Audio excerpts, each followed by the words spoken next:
All right, welcome back to the program. Talk by Fashua, the CEO at Global Analytics, is joining me right now. Dr. Fashua, good to have you on the program. How are you today? Thank you very much. Good to be here. Let's get started with Liz Truss, the incoming Prime Minister. The new Prime Minister, Boris Johnson, has, given his farewell speech. The 47-year-old woman, lady, would so be the Prime Minister. Do you think she's the next Iron Lady? Well, it depends on how she... Margaret Thatcher? She's the third woman leader. Yes, it's very interesting, but it depends on how she decides to play the game. You know that you ladies are always very strong leaders anyway. Thank you. I take that as a very good compliment. Theresa May was also quite strong. It is really because they are usually more focused and all of that. But she's also coming at a very difficult time. At a time when the world is looking at a global recession, when the UK is seeing 10.1% inflation, and so many other challenges, they have a fall in their workforce by about 1.2%. The economy has shrunk by 0.1% in the last quarter. So she's coming at a very tough time. That the kind of reforms that she would need to take now, is going to be very daunting for her. But I trust that she will give it a good trial, and the UK also lost position to India. India became the 5th largest economy, overtaking the UK. Yeah, in fact, they did lose that some days ago. So it's very. So UK is now number 6. India is number 5, and it was not so much in the news, but I caught that, and it's because of the sterling pound, the pound sterling. Exactly. Really. Now the sterling is almost at par with the dollar.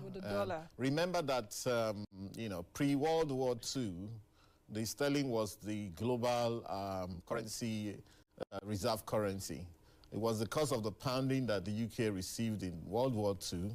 And having to borrow loads of money from the US for the war effort.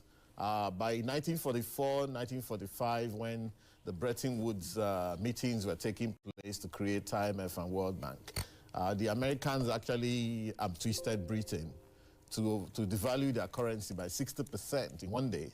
And, that was when we went into the gold-backed, era, where every currency benchmarked the dollar, and the dollar benchmarked the gold at $3.70 or thereabouts, at $37 an ounce of gold. But by 1971, they found out that the U.S. couldn't cope because there was so much money moving into the U.S. currency as a reserve currency out of the pound, because the pound used to be that currency because the British Empire had so many colonies around the world and were so powerful, So that's it. At that level, I tell people, the kind of power play at that level, forget about countries like Nigeria. That's the ultimate power play with currencies, for example. Now, you'd probably also say that the British they've given it a good shot, really, even if the pound comes to par with the dollar. Remember, if we say that the value of a currency, as a lot of my people push here, that the value of a currency is solely dependent on the productivity of that country, you cannot compare UK with the US in terms of productivity, in terms of sophistication, in terms of economic complexity, in terms of size. So if you were going to look at size and complexity and all of that alone, perhaps the pound should be like £5 to $1. You know what I'm saying? I understand your analysis now, and it's making sense. Yes. So what other things really makes a currency stronger? Because I'm trying to see your analysis. I never thought about it this way. It's what I've always said. You get my point. Equally, the pound, the British economy or the UK economy is not anywhere near the EU economy. It's not even as big as the German economy. Not to talk of the entire EU, but the pound is stronger than the EU still. Why? So is it not just about the quality? Okay, politics. Yes. Is it not also the quality of the production? Not only, so the quality of the production. Like I've always said, and that's the economic complexity you are talking about. So economic complexity is only one, a very important one at that. you know, the quality of the production, the value add in what you produce. Now, if the United States is where a lot of the top-end technology is produced, you know, China can bring in the hardware, but the knowledge and the software and co is coming from the US. And when you look at the production of, let's say, an iPhone, you realize that 60% of the value is at that software level, still in the US. You know what I'm saying?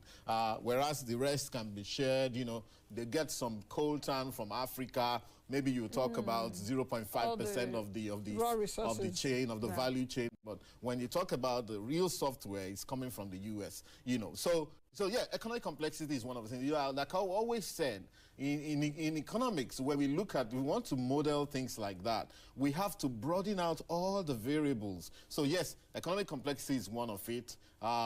You know, the size of the economy is part of it. The number of goods and services you're producing is part of it. Your economic diversification is part of it. But also history is part of it. Politics is part of it. You know what I'm saying? And your ability, you know, like in the United States, United Kingdom and co, you won't see them openly, the government or maybe their central bank, openly managing their currency. No, they won't. You know, they know what they do back end. I mean, if you anybody should try it. Try and move against the dollar to try and, you know, devalue the dollar and see what happens to you. It's a life and death issue. So unlike what we do here, people come out, they run down the Naira, they do whatever they want. People are taking position against the Naira. It's a free fall in this country. I get so pained, and you know, I go through so much agony trying to say, look, you guys are doing yourselves. You don't do this in an economy. They say, oh well, it's a free world, it's a free market. Throw it open to the free market, float the currency, all sorts of things that we learn, and you know, it's just so there's a value to patriotism also and nationalism, which is part of that currency as well. So there's history. Remember where they're coming from. I had to do a study in the history of currencies. Realize that Japan was at par with the dollar until the Second World War. Hiroshima and Nagasaki happened to them. The yen fell to 600. Yeah. Now it's, of course, back to about 108 and all of that, 110. It floats around that currency. So when you talk about, you know, devaluing a currency in order to you know, encourage export, you know, it has to be done sensibly. So a Chinese yuan is floating around 7 to 8. The Americans don't want them to devalue that much, but it's because they know they have value-added exports, ready-made export, FMCGs, fast-moving consumer goods, and so to export to everywhere in the world. You know, and they need to get that out. The productivity level is so high per capita. They're just pushing things out, and they need to find outlets for those things. So the Americans will say, no, why are you devaluing? That's what they call beggar thy neighbor, you know, in economics, meaning that when you devalue your currency in order to make your goods cheaper so that your neighbor would not produce and buy what it's called beggar thy neighbor. It's something that's very much established in economics. Okay. Now, if we're talking about Liz Truss, I had to, like, you know, for those that have been following perhaps the UK politics or even what's happening globally, you will see that she's had a transition. See, she didn't just get there today. You know, Environment Secretary. At the time she was on there I think Theresa May's government. I think she was a Justice Secretary, if I'm not mistaken, and she still went on to become, I think, Chief Secretary on Treasury, about economic program. She is also Foreign Secretary now and all of that. Very key for me also is that I think she was born in Oxford. She also went to Oxford University. She's the third Prime Minister to have, you know, studied in Oxford. And what came to me is that I would have actually taught quite a number of them at Oxford. Oxford people, you know, but the issue is really about the transition to where she is today, and not just even that transition. It's about the quality, and I don't really want us to say to juxtapose, because we know what's even happening in our university system right now. Exactly. You can't even be proud to say you're from a Nigerian university, because we are not among the top 1,000. Yeah. You know, so very unfortunate. So what does it really tell you, especially about even the race between her and Rishi Sunak? Yes. Well, I was actually quite fascinated by Rishi Sunak, you know, being the first from an Indian ancestry to get that far. in fact, to become the exchequer, very, very interesting. That the exchequer is the Minister like the Minister of Finance. Yeah, that's what the exchequer. It's a very powerful position to hold, Probably maybe we'll try the next time again. It would be nice to see that transition, just like we were able to get Obama in the U.S. as well. And of course we had a Nigerian who was also Kemi Badenoch, who was trying to run. So like you rightly said, she's got a great pedigree. She's been there on that. What it tells me is that that's a British patriot who has now become I keep talking about this. The concept of patriotism and nationalism sounds very archaic. People don't want to talk about it. It's like, what's that? Just let everything be run by globalism. But unfortunate, I think it's only countries in Africa like ours that's run by globalism. The rest are looking for people who actually believe in their country and making their country great. So what she's been through, I mean, that, for example, chances are that you'd hardly find a Prime Minister of Britain who didn't go to Eton College or Harrow or into Oxford or Cambridge. You'd hardly find them. Ivy League schools. Ivy League, so it's like a club, that they have to be in order to get to that level. Perhaps to guarantee that they would actually look out for the European, for the British interest particularly. Even Rishi Sunak, they were talking about, has that kind of pedigree in terms of his education. So I think we're seeing a British patriot who is going to do a lot of work. But the challenges in front of her at this particular time of great global shifts, tectonic shifts, in the global environment, especially precipitated by this COVID-19, which was a never-before-seen kind of a scenario where there was a global shutdown. And in the UK, they are still suffering from it. Of course, it was compounded by the Russian-Ukraine war and the energy crisis they're facing now, in Europe, especially, and also in the United Kingdom. What you see, there's also the problem with the Brexit. So with the Brexit, what happened was a lot of Europeans who came to work in the UK left back, the Polish people, Hungarians, and so on, Bulgarians. Everybody went back to their country. So now one of the biggest issues they're facing in the UK, which is why you see them giving some kind of highly skilled visas, telling people to come, but they want only your best people. Is that even their own people don't want to work again. I mean, people are like, if during COVID, they did not work, but they could get, and the government was forced to pay money to people just to survive.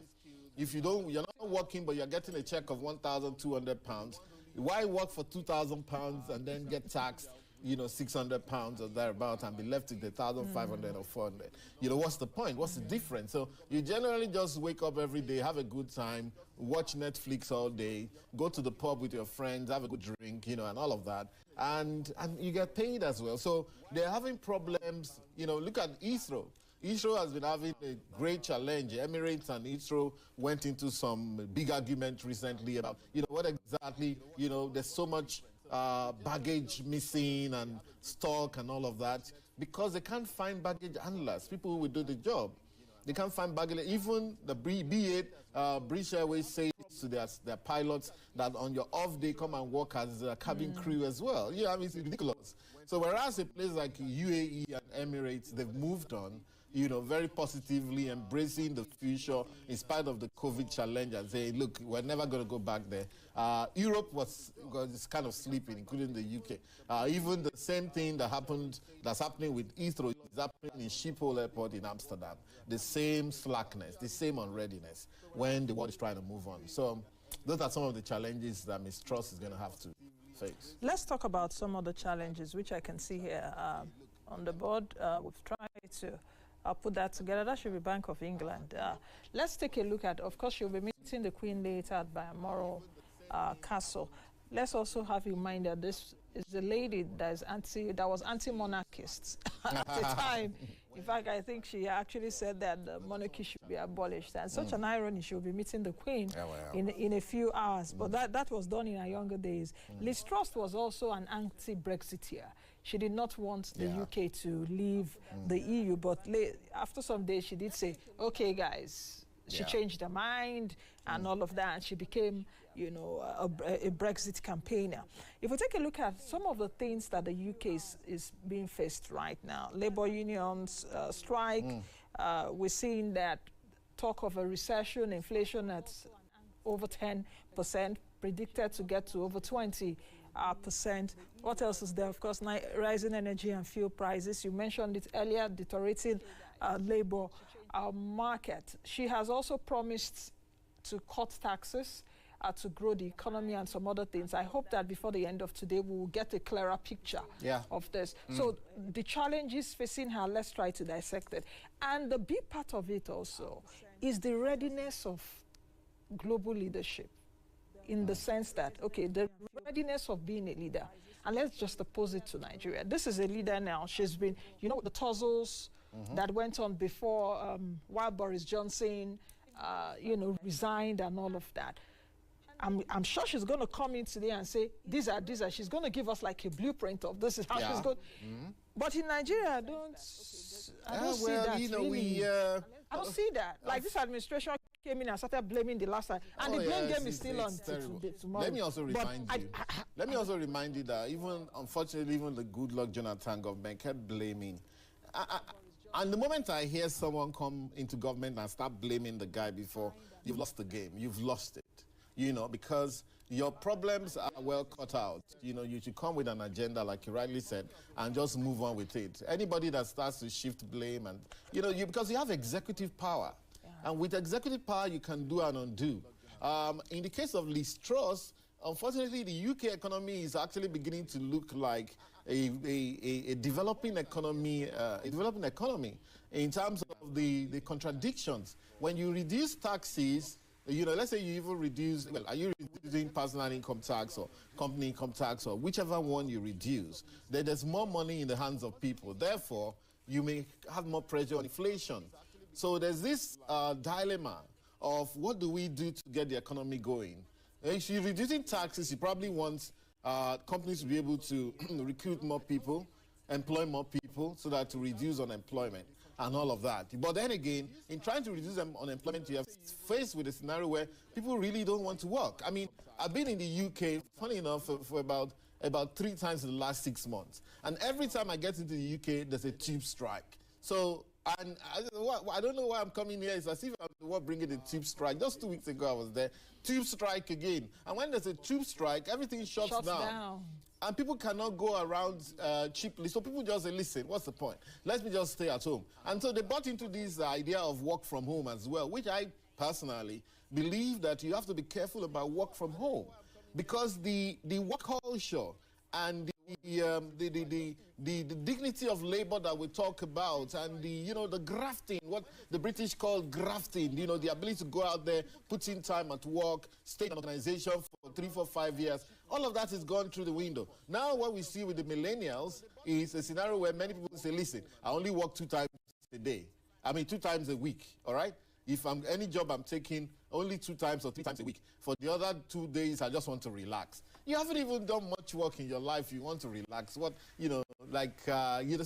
that's the challenge they're having. Even here in Nigeria, we're having that problem. Not to talk of there, where the millennials don't want to do all that long work, committing to an organization. But look, as you run your show, Nancy, the chances are that if you're like me, I'm also an entrepreneur, I want to be able to get someone that's good from outside, good attitude, you train them, and you want them to be with you for about 5 years at least. But when you're turning over people every 6 months, even your organization will suffer eventually. And that's some of the problem that they have in the UK now, especially now with the Brexit. She was anti-Brexit. I'm not sure they can strike any deal with Brexit. It's a final thing. Everybody has to go out there and struggle with their destinies, as it were. But with Brexit, they don't have that latitude where the moment a British person is walking away, a Polish person is coming in to take the job and all of that, But it's a great struggle. I think that they will continue to expand those skilled visas to bring in people from even Africa and elsewhere to go. Remember also, I realized that Britain also suffers from a brain drain to America. In the academia, a lot of their professors end up in American universities. I mean, someone like Neil Ferguson, who's in Harvard, you know, one of the best historians in the world, among so many others. And not only in academia, even in the movie industry, a lot of their great actors and actresses have ended up in America, never to come back. So when you look at America and the UK, you just see that, look, you know, they understand that this is their big brother, you know what I'm saying? And they have that affinity. However, these guys, when they play the game, they also remember what the Americans remember what they suffered in the hands of British monarchy over time. And sometimes some of them who are extremists also want to continue to take their pound of flesh.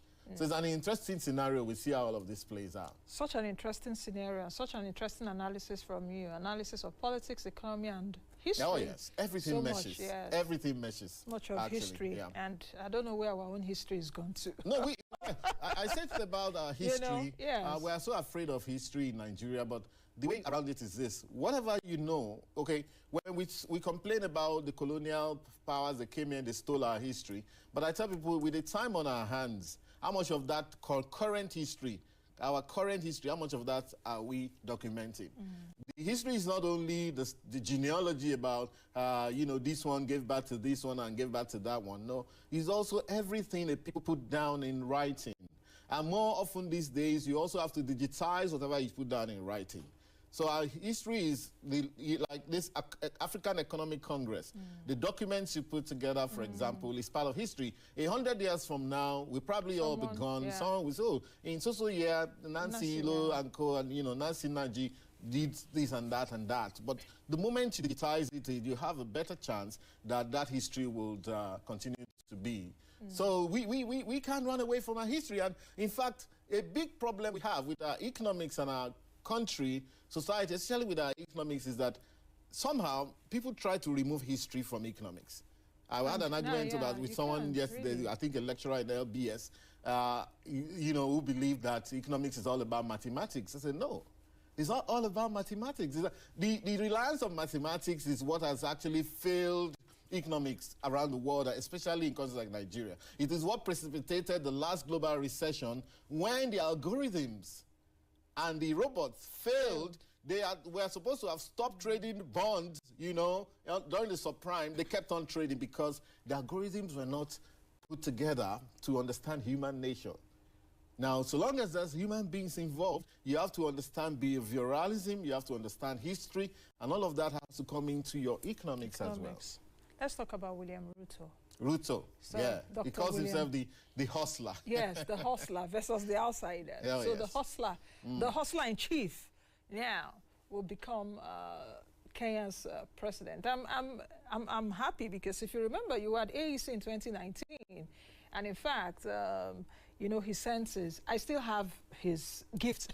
Oh, indeed. Yes, yes. Fantastic. Yes, I still have his gift, the lion, which he gave, you know, at the AUC in 2019. If you come to my office, it's there. So, you know, I really wished him well, and fantastically, he's now become the president-elect. But if you take a look at this Deputy President Uhuru Kenyatta, I don't want to go into the politics of all of that, but the things really confronting Dr. Ruto right now. Surging inflation in Kenya, ballooning inflation. Would you call that surging at 8.3%? In fact, when I was like, when Nigeria is our... 10.1%. When Nigeria is 20%, close to 20%. I mean, look, when I looked at Kenya, a lot better than we are.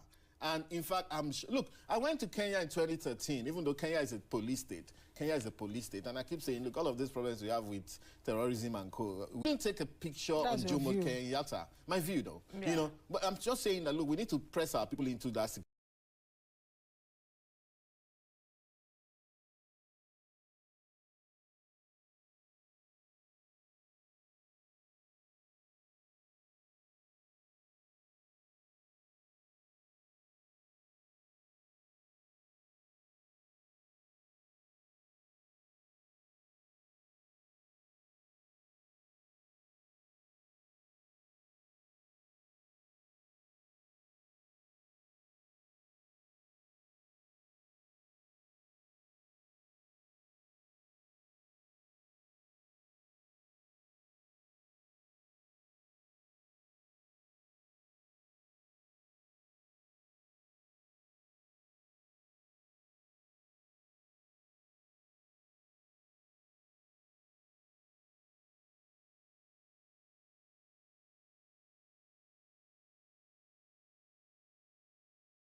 security service. When we are not manning our country, you know, with so many unmanned spaces, people come and do anything they like. I couldn't take a picture on Jomo Kenyatta Avenue. Under 2 minutes, I was accosted by a policeman. So what are you doing? I said, I'm just taking a picture. He insisted I deleted that picture because they also know where they're coming from. I mean, these guys had to fight a Mau Mau war before getting their independence, you know, when we just blew grammar and we had some very nice guys called the nationalists, the Awolos of this world, Azikiwes and co. And then we got the thing. So these guys came from a war background, all right? And they are running the economy. Look, Kenya is about 55 million people. There was a recent report that came out on out-of-school children. There's only 1.8 million children out of school in the whole of Kenya. Anyway, when Nigeria, if they say Nigeria is, 55 million here, 200 million here, 4 times, okay? So if you have 1.8 million multiplied by 4, maybe you shouldn't be more than 8 million in Nigeria, but we're 20 million. Why would that be? Look at their inflation at 8%. But the thing is that we don't even have the accurate data for out-of-school children. They have a projected growth rate of 5% this year, okay? They've been growing at 4%, 4.7% until the COVID issue came on board, you know? So, and so, of course, both of us are in the box that, you know, what we produce is basically agricultural products. They send a lot of flowers out, they sell coffee and co. But in terms of economic complexity, which you mentioned earlier, in terms of the quality of goods or the value out of goods, you know, when Nigeria is at 129th position out of 131 countries that have been surveyed, Kenya is at 105. I was shocked. Now, of course, I used to worry about the inequality because, of course, in Kenya, you still have, white Kenyans, British people who never left, and they are the ones controlling a major part of the economy, including agriculture and all of that. But I think that over time, some of these countries are, hey, that's an economy. I was in Kenya in 2013, and the first thing I wrote on Facebook then was, listen, I saw so many skyscrapers in Nairobi, more than all of the skyscrapers in Nigeria put together. In Nairobi alone. Yes, you know, and well-maintained skyscrapers in Nairobi alone than the entire Nigeria put together, you know. And I think that the economy, I haven't been there since then, I think the economy has also been growing. Of course, a number of companies like Google and co, I think they have their, you know, regional headquarters in Kenya. They seem to be more comfortable. If you take a look at Kenya, the other story that comes to my mind is the story of financial inclusion, what they've done. The stories of Safaricom. And for many years ago, before Nigeria even drives, M-Pesa. You know, Safaricom, M-Pesa, and all of that, because we saw like the telcos leading financial inclusion, which we've come back to now. Exactly. The model you know, I wish we were a little bit more humble in Nigeria. But we don't even need to go to Europe to find the lessons that we need to learn. I think the Kenyans are less wasteful than Nigerians. I think the Kenyans are less wasteful. I think the government are a little bit more responsible than the Nigerian government, you know, with the resources that they have. I mean, they're not a crude oil economy. Yes, that's what I wanted to say. No crude oil. It's not a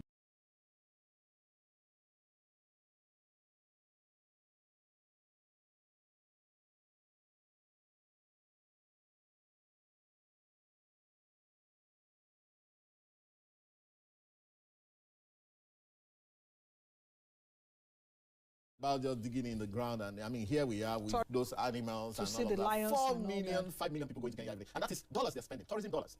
You know, when you get to Europe, France, UK, you begin to see 70 million people going in every year. In the Dubai, perhaps, you know, maybe 50 million in and out every year.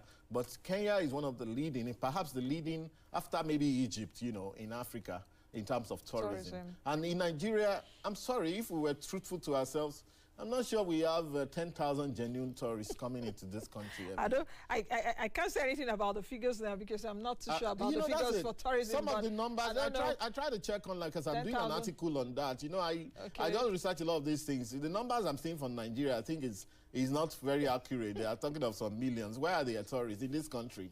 Where you see, if you see the kind of advisory that goes out from the United States and United Kingdom to their people, and for some reason, our government has not been able to do anything about this. It's very painful. We don't even hear from them. No, this insecurity is also affecting the tourism sector that was just like, you know, has not even started crawling, just trying to look for help. I think that the reason why Kenya is a police state is because they had suffered some of those terrorisms in the past, but you could see that, look, they put up the guards.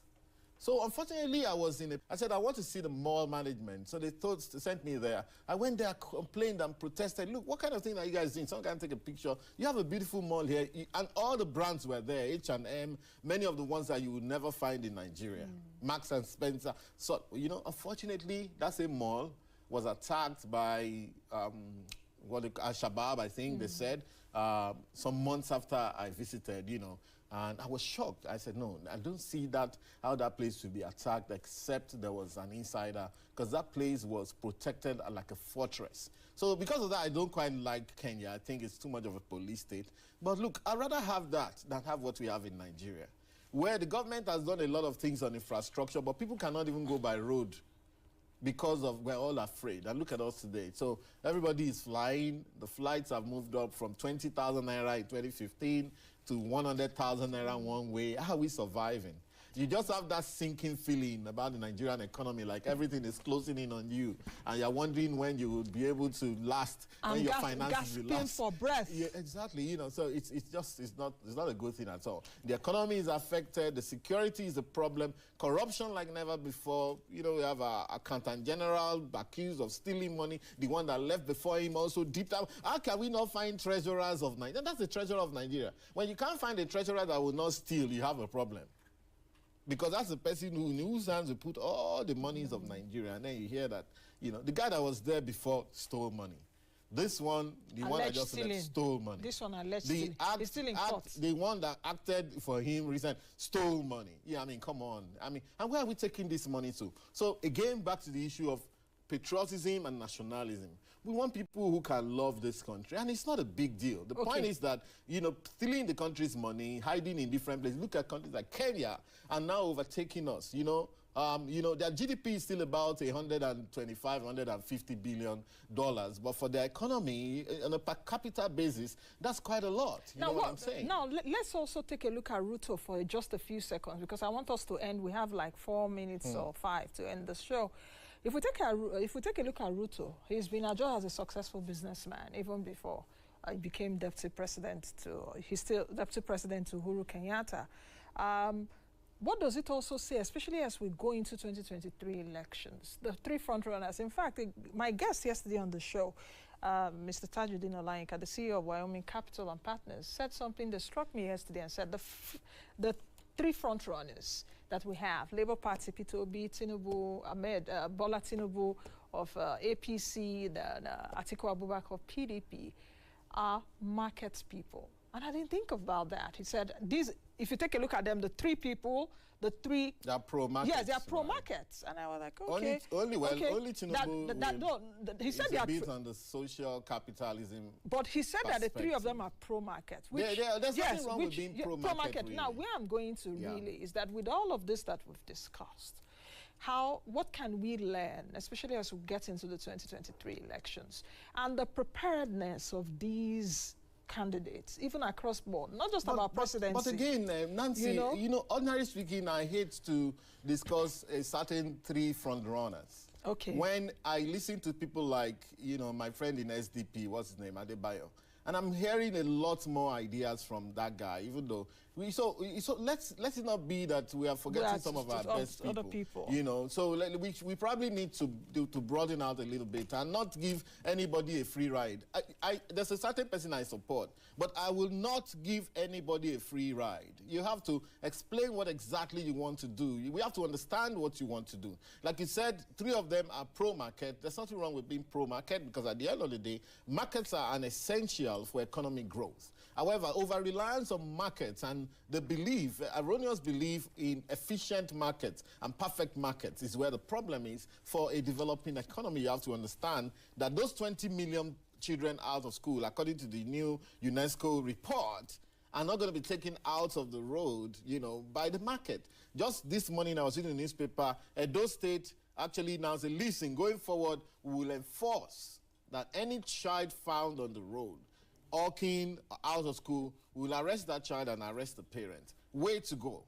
in some parts of Nigeria, especially in the north, where this is rampant, we need such a scenario. And in the Constitution, it is there that the parents of any such children will be arrested. So we need government efficiency and government reasonability, you know, and to complement the market. So the market will continue to work for those who can engage with the market, but a socially responsible president or government will understand that there are vulnerable people in society who need to be taken care of as well. Yeah, that's the point where we are. So there should be a balance. There has to be a balance. Is that what economists call mixed economy? You call it that, you know, exactly. Call it that, you know, but the point, you know, we have to understand that we cannot ignore the fact that, look, the history, where are we coming from? So where we're coming from, here we were sitting in our country, feeling ghetto fabulous. The white man came and said, hey, listen, you know, I'm smarter than you. And of course, he defeated us. There were wars that were fought pre-colonialism. They had even been coming here and shipping people out by the millions in slavery. They were kind of ahead of us in terms of thinking and exposure. Perhaps it was the challenges that they had that forced them to be aggressive. Imagine sailing 6,000 kilometers into Africa, you know, loading people on ships and shipping them to wherever, you know. And so we were, at the end of the day, they imposed a new economic system on us, which is alien to us. So it's history. In imposing that economic system, which we have to grapple with whether we like it or not, that's where we are in this point today. If you look at the way the Western economies run, vis-a-vis how Nigerian economies run, I'm writing an article as well on how much money has to pass through the pockets of a Nigerian and vis-a-vis, in order to live a good life, and vis-a-vis what amounts in the UK. So, I mean, you want to throw a birthday party now. I mean, in the UK, you can throw a party for 3 people. Just you, your husband, and one of his friends, or 2 or 3 of his friends. In Nigeria... it has become an industry. Exactly. Or the old one-bear industry. Exactly, the old one-bear industry. So that's it. So for your and you can't take that out because it's providing jobs too for people. For your graduation, for your weddings. So the history part of it is there. Imagine how much money. And then when you want to build a house, you have to buy the land, you have to do the foundation and raise it and paint it and furnish it, cash money. In those countries, it's not cash, not like mortgage. that. So you can see that they don't need, on a per capita basis and on a PPP basis, they need an infinitely less amount of money to live a good life than we need here. Now, in order for us to get that kind of money here, we are depriving other people, meaning that for you to get that 100 million to build your house, the truth is, when you're looking for that cash, somebody else, we're depriving the government from having access to such money for mass housing. So you go to the UK, they have council houses where even if you are broke and are out of work, but you're a citizen, the council, the local government council will put you in that place, and you know you don't have to pay anything for the next number of years. As we close, because we're closing now, I was watching like a documentary a few days ago inside Dubai, the playground of the rich. I'm like, Dubai is such a good example. I don't know, at least for what it has done. That's the country of the future, and I'm very, very sad. I was like, my next article is actually on our constant diplomatic rows with that country, which has blown out, unfortunately. Dubai is the future. I mean, they have the Museum of the Future now. When you go to that country, you get inspired. We need to stop all these things we're doing. We messed up, really. We did mess up. In fact, our government did not also step up on time until this thing became a major issue. In fact, just like you said, very, very inspirational. My vision and I think my dream, that's the leader, Maktoum. In fact, when I was watching the documentary, I was like, how come Dubai did all of this in 50, 60 what years? They're telling you is that the how old am I now? The power of thought, Nancy. Dubai is powered at the level of thought. You think about it, it gets done. It gets done. You know, I mean, look, that's a desert, you know. And you know, unfortunately, they gave Nigerians free ride. Everybody go inside. The next thing, we started macheting ourselves on the road, forming armed robbery, you know, stealing things from. I was in Dubai recently. I wrote that, look, 50 people were held. And I knew one of them, the guy called me, and they were held, all of them were deported the next day, and so on. And hundreds of our people have been deported. You buy a ticket, 900,000 to travel to that country, only for you to realize there's something wrong with your visa and all of that stuff. So it's very unfortunate what has happened. Thank you very much. Thank you very much. I appreciate it. We've been speaking with, I've been speaking with Dr. Tokpa Fashua, who is the Chief Executive Officer at Global Analytics, and we've been looking at global economic issues. So many lessons for us to learn. I'll see you all again tomorrow. I am Nancy Naji. Be the best you can be and be that change that you want to see. Bye now.